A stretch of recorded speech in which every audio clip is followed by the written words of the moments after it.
Devendra sir, बहुत बहुत स्वागत है आपका जी बिजनेस पर। लंबे समय के बाद आपसे बात हो रही है और वैसे तो दिवाली और मार्केट आउटलुक पर भी आपकी राय लेनी है, कहां पर आपकी इन्वेस्टमेंट एडवाइस इस समय ये भी जानना है। पर उससे पहले ये जो कल का एक्शन हुआ है मार्केट में, इस पर आपकी राय, आपकी एनालिसिस सर, एग्जैक्टली हुआ क्या है और स्पेशली जो ये हाई बीटा में गिरावट आई है, क्या वजह रही है इसके बारे में?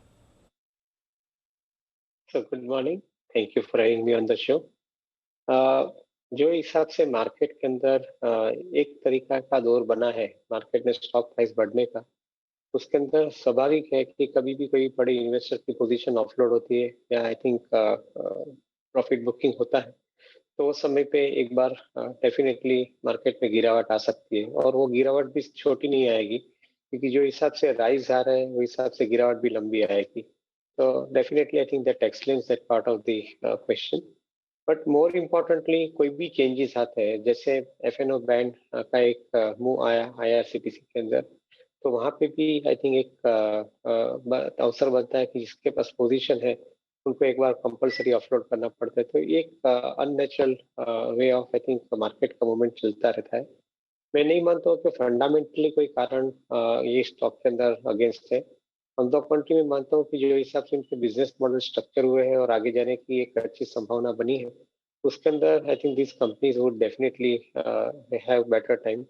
वैल्यूएशन के नजरिए से देखें तो वैल्यूएशन डेफिनेटली एक्सपेंसिव है, पहले भी थे आज भी है। और मेरे ख्याल से मार्केट के अंदर जब भी करेक्शन आता है तभी ये वैल्यूएशन रैशनलाइज होने की भी संभावना बनती है। So I think I'm not completely disturbed with the kind of a fall, but at the same time want to give a caution to investor कि मार्केट में एक तरीके का दौर नहीं चालू रहता है। वहाँ पे समय से अनुसार आई थिंक आपको वैल्यूएशन देखकर प्रॉफिट भी बुक करना पड़ेगा। Then only I think you can probably survive in this market. बिल्कुल, तो प्रॉफिट भी बुक करते रहें, दमदार गेन्स रही हैं बाजार में। और देवेंद्र सर, यही मेरा अगला सवाल था कि अगर आप कोरोना के समय के लो देखें 23 मार्च 2020, वहां से अब तक की बाजार की चाल वन वे रैली रही है। निफ्टी पर हमने 11,000 पॉइंट से ज्यादा की बढ़त देखी है। सेंसेक्स, बैंक निफ्टी और स्पेशली इस बार मिड कैप्स, स्मॉल कैप्स की भी आउट परफॉर्मेंस आती हुई दिखी है। ये ट्रेंड अभी बरकरार दिख रहा है सर, या इतनी बड़ी तेजी के बाद अब थोड़ा मार्केट कंसोलिडेशन के लिए तैयार हो रहे हैं? आपकी क्या राय है इस समय?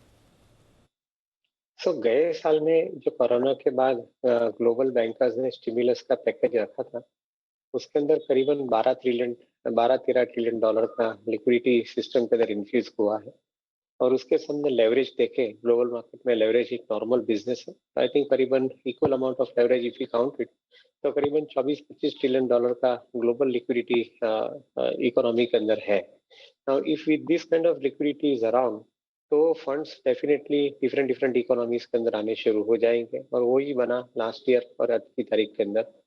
ग्लोबल मार्केट का जो मार्केट कैप है it's also gone up to 120 trillion dollar plus against the global GDP of 84-85 trillion dollars. तो ये सब आंकड़े ये सजेस्ट करते हैं कि लिक्विडिटी सिचुएशन डेफिनेटली अभी समय के लिए भी आई थिंक बरकरार रहेगी। मैं ऐसा मान के चलता हूँ कि टेम्पररी शायद विड्रॉवल आ सकता है, and I think unwinding of some of the leverage position can happen in the global market, and to that extent market can have a small correction. But जहाँ तक लिक्विडिटी का सवाल है, ये लिक्विडिटी बरकरार रहेगी ऐसा मेरा मानना है।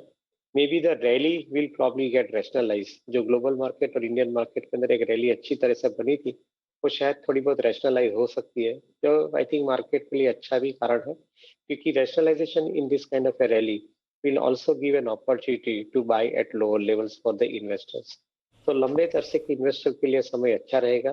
मे बी ट्रेडर्स के लिए थोड़ी वोलाटिलिटी ज्यादा रहेगी, तो उनको थोड़ा संभल के ट्रेड करना पड़ेगा अगले समय के अंदर। बिल्कुल, तो वॉलेटिलिटी के लिए रहिए तैयार, और स्पेशली जो पिछले 24 घंटे में हमने बाजार का एक्शन देखा है। पर सर, अगर आप कह रहे हैं कि लंबी अवधि के निवेशकों के लिए अच्छा मौका और गिरावट पर मौके भी मिल रहे हैं, तो क्या रहेंगे वो मौके? आपकी कहां पर नजर है इस समय? तो जो हिसाब से एग्री कंजम्पशन बढ़ रहा है, एग्री आउटपुट बढ़ रहा है, I think 305 million metric tons का अनाज का उत्पादन ये साल में एक्सपेक्टेड है after the good monsoon. That is also going to increase consumption in the rural economy. उसके साथ में जो इंफ्रास्ट्रक्चर लेड गवर्नमेंट का जो थ्रस्ट है इकोनॉमी के अंदर, वहाँ पे भी I think larger amount of money is going in the hands of the consumer, in the hands of the industry. तो both agriculture and industrial consumption जो हिसाब से आगे बढ़ रहे हैं, वहां से मेरा ऐसा मानना है कि ज्यादातर प्रभाव रहेगा कंजम्पशन स्पेस के अंदर। और कंजम्पशन स्पेस के अंदर हम देखें तो ऑटो ऑटो एंसिलरी एक डेफिनेटली स्ट्रॉन्ग एरिया है। और एफएमसीजी और एफएमईजी एरिया के अंदर भी आई थिंक एक स्ट्रॉन्ग इंडिकेशन रहेंगे। बट जो बिजनेस कंजम्पशन को ज्यादा सपोर्ट करते हैं, पर्टिकुलरली फाइनेंस बिजनेसेस, उसके ऊपर मेरी ध्यान ज्यादा रहेगा। जो bank, corporate bank retail credit extend करती है, इंश्योरेंस के जो प्रोडक्ट्स है, जो इन्वेस्टमेंट प्रोडक्ट्स है, वो कंपनी जो इन्वेस्टमेंट प्रोडक्ट की सर्विस देती है, उनके लिए आई थिंक समय मेरे ख्याल से अच्छा रहेगा। तो I am seeing a larger part of the theme which is going to be the financialization of various asset classes, and that is where मेरा ऐसा मानना है कि finance as a sector will be in forefront, consumption will be driven by the finance. तो ये दो चीज के ऊपर ज्यादा ध्यान देना जरूरी बनता है।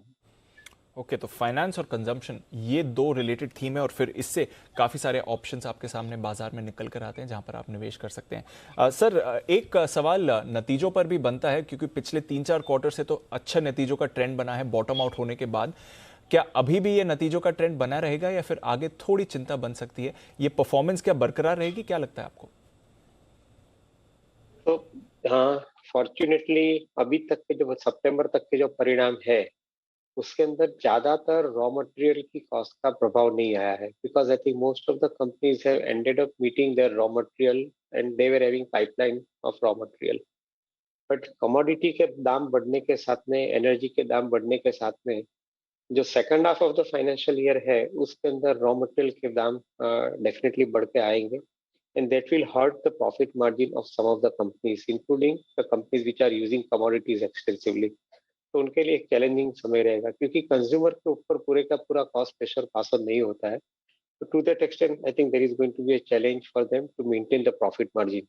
जो पिछले क्वार्टर्स के अंदर एक एडवांटेज मिला था, वो एडवांटेज शायद धीमे धीमे करके स्लिप होते जा रहा है। I think companies will be on the guard as far as the profit margin are concern. So पहला point.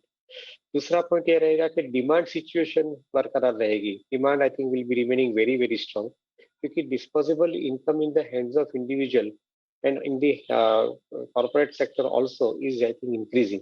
So from that point of view, demand situation is going to remain strong. Cost pressure would be high.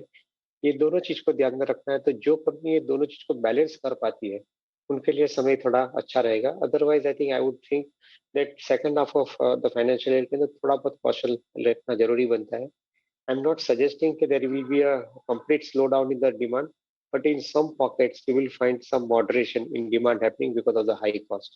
तो ये चीज के ऊपर ध्यान definitely रखना पड़ेगा। Commodity in particular I think remains most vulnerable, तो उसके ऊपर थोड़ा ध्यान ज्यादा रखना पड़ेगा from the point of view of high cost pressure and some amount of tapering of the demand. बिल्कुल, तो थोड़ा फेड की टेपरिंग है, थोड़ा इन्फ्लेशन की चिंता है, तो थोड़े कॉस्ट से जुड़ी परेशानी आ सकती है, पर डिमांड बरकरार रहेगी। और सर, इस बार की थीम भी हमारी यही है, ये दिवाली दमदार डिमांड वाली। बहुत बहुत शुक्रिया देवेंद्र चौकसी साहब हमारे साथ जुड़ने के लिए। आपको और के आर चौकसी की पूरी टीम को दिवाली की बहुत बहुत शुभकामनाएं सर। अच्छा लगा आपसे आज बात करके, शुक्रिया।